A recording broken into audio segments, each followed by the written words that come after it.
তামসাটা দেখো, এতগুলা নেত্রীর সামনে, নেতার সামনে কিন্তু নেত্রীকে থাবড়ায় দিলে।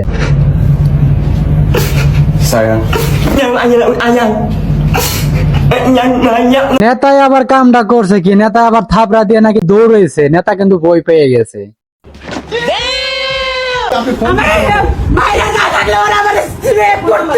এই সেই মাতারি, সে কোন দলের নেত্রী নাকি জানি না, কিন্তু সে কিন্তু চরম লেভেলের কথা বলে, ইসলাম বিরোধী এমনকি রাজনীতি বিষয় নিয়ে অনেক ধরনের কথা বলে। তার এই কথা শুনে কিন্তু সবাই তাকে থাপড়াবে।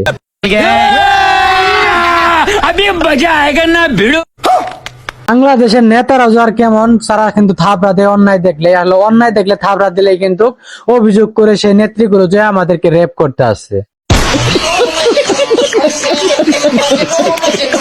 আমাকে নাস্তিক বলা হচ্ছে এবং বলা হচ্ছে যে যেখানে আমাকে পাবে আমাকে ধর্ষণ করা জায়েজ। সব দোষ হচ্ছে সুন্দরবনের মধু, আর এই মধু খেয়ে কিন্তু পোলাপানগুলো চেতে গেছে, নেত্রীদেরকেও কিন্তু আর সম্মান দিচ্ছে। সুন্দরবনের মধু খেয়ে কিন্তু সংসদের সদস্য এমপি সে কিন্তু বহিষ্কার হয়ে গেলেন, সে কিন্তু কলঙ্কিত হলেন।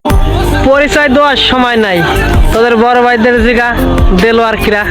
স্যালুট ভাই স্যালুট। ওরা আমাকে ধর্ষণ করতো, যেভাবে ওরা তেড়ে এসেছে। নাকি বলতেছে তাকে দর্শন করা জায়েজ, দর্শন করা জায়েজ তো হবেই, কেননা সে ইসলাম বিরুদ্ধে কথা বলে, নেতাদেরকে নিয়ে কথা বলে, এনসিপিদেরকে কথা বলে, জুলাইকে নাকি সিডিআই দিয়ে দেয়। এই সকল নেত্রীকে কিন্তু দর্শন করা কিন্তু হাদিস হয় বা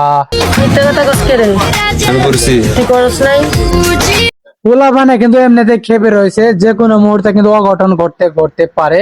আপনার শুধু সময়ের অপেক্ষা। আহমদুল্লাহ যে শুধু ওয়াজে বক্তব্য করে আর তার বিভিন্ন পেজ থেকে সে কি করে মানুষের কাছে খয়রাত করে বেড়ায়।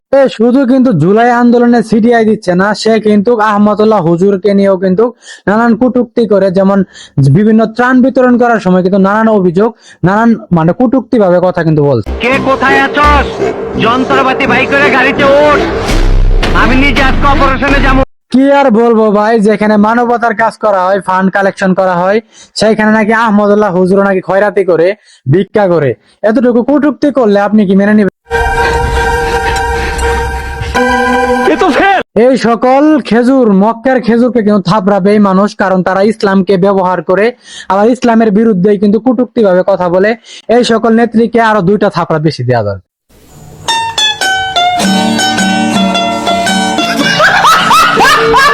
সবার মনে প্রশ্ন হতে পারে, সে চোর দিয়ে কেন ধরিয়ে গেলেন, কারণ দৌড় দিবে না তো কি করবে? এত বড় এক নেত্রীর উপরে আঘাত করেছে, সে কি ভাবা যায়? বর্তমানে সোসাইটিতে নেত্রী যেমনই হোক না কেন, নেত্রী যদি ভাইরাল হয় সে অনেক বড় সম্মানিত। ঠিক তেমনি এই যে এই পর্দাশীল মক্কার খেজুর। বস ডুপ্লিকেট বাড়ি বানাবেন? ডুপ্লিকেট